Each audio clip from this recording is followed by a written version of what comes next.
বিশ্ব যোগা দিবস উপলক্ষে যোগব্যায়ামের আয়োজন পূর্ব মোল্লাপাড়া প্রাথমিক বিদ্যালয়ে। আজ বিশ্ব যোগা দিবস।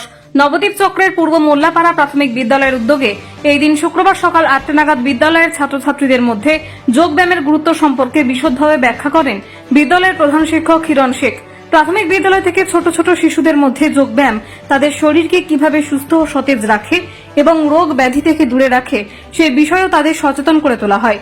বিদ্যালয়ে উপস্থিত ছিলেন সকল শিক্ষক শিক্ষিকা থেকে শুরু করে ছাত্রছাত্রীরা। ছাত্রছাত্রীদের যোগব্যায়াম অনুশীলনের বিষয়ে আরো উদ্যোগী করে তোলেন স্কুল কর্তৃপক্ষ। নবদ্বীপ থেকে প্রতিনিধি অত্রি চক্রবর্তীর রিপোর্ট, নিউজ টাইম 24x7।